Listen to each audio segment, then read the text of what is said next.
State your name. Shae. Do you swear by all the gods that taught... This is the exact second Tyrion Lannister stops being the cleverest man in Westeros. How do you know him? I was handmaiden to his wife, Lady Sansa. Right here, in this room, the smartest man in the show stops thinking, stops scheming, stops playing the game that kept him alive for years. And to understand why, you have to understand what Tyrion had been doing his entire life. He'd been forgiving them, over and over. The mother he was blamed for killing in childbirth, though it was never his fault. The father who looked at him with open contempt and quietly wished him dead. The sister who hated him from his first breath, and through all of it, Tyrion kept showing up. He kept defending the family name, kept earning his place, kept hoping that one day his father might look at him and finally see a son instead of a stain. That hope is the engine running underneath every single thing Tyrion does. So when he's dragged into this trial for Joffrey's murder, a crime he didn't commit, he does exactly what he always does. He tries to be smart. He believes he can still outmaneuver Cersei, still appeal to some hidden scrap of justice, still talk his way back in. And then Shae walks into the witness box. Now, before you watch what this does to him, pause, because to understand why this shatters him, you have to remember his greatest wound. Mainly interested in your facility with murder. Years ago, Tyrion fell in love with a girl named Tysha and secretly married her. And then he was told a story that would poison the rest of his life. That she'd been a paid whore all along, hired to make a lonely boy feel like a man for a night. He believed it, and believing it taught him something cruel. That love is always a transaction, that no one could ever truly want him, that even his happiest memory was a lie. Hold on to that wound. Because now look at the witness box. The one woman Tyrion Shae. let himself trust again, after Tysha, climbing onto the stand to recite rehearsed, humiliating lies about him. Watch his face. Something behind his eyes goes dark and never comes back. Because in this instant, he finally accepts the truth he spent 30 years refusing. The city he bled for and the family he protected will gladly execute him just to clear the table. I wish I was the monster you think I am. So he stops defending himself. I did not kill Joffrey, but I wish that I had. I wish I had enough poison for the whole pack of you. That's not a defense. A defense is what you give when you still want to be let back in. I demand a trial by combat. This is a declaration of war disguised as a confession. But here's what most people miss. The trial only cracked him. The moment he truly breaks happens later, in the dark. And to see it, we have to look at the one scene the showrunners were too terrified to adapt. We have to open the books. Down in the black cells beneath the Red Keep, Jaime, the one brother who genuinely loved him, arrives to free him. But he brings a ghost with him. He brings Tysha, because Jaime finally confesses the truth he's buried for years.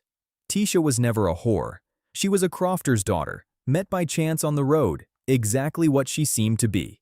A girl who actually, genuinely loved him. The whole story was a lie, staged by Tywin, and Jaime was forced to deliver it. Sit with the weight of that. The single most painful belief of Tyrion's entire life, the foundation his whole cynical worldview was built on, was a weapon his own family forged and aimed at him when he was barely more than a child. So, Tyrion strikes his brother, and out of pure venom, he twists the knife into the last person who ever loved him, lying that yes, he really did murder Joffrey, and he promises revenge on all three of them, Jaime, Cersei, Tywin, because a Lannister always pays his debts. And this is where it all detonates.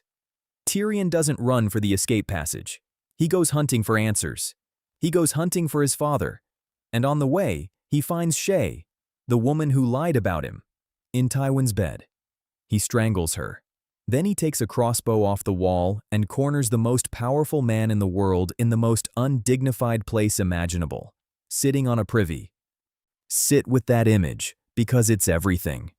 For Tyrion's whole life, Tywin loomed over him like an untouchable god, a giant of strategy and cold will, the man who bent kingdoms with a glance. And now he's just an old man caught with his trousers down. And here's the genius of it. Even cornered, even helpless, Even staring down a loaded crossbow, Tywin cannot stop being who he is. He dismisses Tysha as Tyrion's first whore. Tyrion warns him quietly, "Say that word again." Then he asks the only question that still matters to him in the entire world. Where did Tysha go? After all these years, that wound never closed, and Tywin, even at the edge of death, chooses the cruelest possible answer. Wherever whores go. So Tyrion pulls the trigger, and here's what makes this one of the most devastating payoffs in the entire series. He isn't just killing his abuser. He isn't just avenging the trial, or the death sentence, or a lifetime of contempt. He's killing the part of himself that ever wanted any of these people to love him. That hopeful, forgiving boy he'd carried inside for 30 years dies in that room right beside his father. You're no son of mine. I am your son. I have always been your son. And in their final exchange, Tywin gasps that Tyrion is no son of his. And Tyrion answers that he is. He's Tywin writ small. Read into that, because it's the whole tragedy in 4 words. Tyrion isn't rejecting his father. He's claiming him. He's saying, everything ruthless and cold and willing to do the unthinkable that lives in you, old man, also lives in me. You made me in your image after all. In the act of kinslaying, the ultimate taboo in Westeros, Tyrion finally becomes the monster they always swore he was, using his father's own cruelty as the blueprint. And the story won't even grant him peace for it, because here's the cruelest detail of all. For the rest of his life, Tyrion is haunted by 3 words and the sound that followed them. He asks strangers in foreign cities the same question over and over. Where do whores go? Still half hoping he might somehow find Tysha, the innocent girl his family destroyed. Think about that. He got his revenge. He killed the man who tormented him, and it gave him nothing but a ghost, and a question he'll never stop asking. That's the difference between cheap revenge and real tragedy. Tyrion didn't win anything in that room. He just finally stopped forgiving the people who never once deserved it, and discovered that the forgiveness was the only thing that had been keeping him human. He got his revenge. And all it left him was the sound of a crossbow.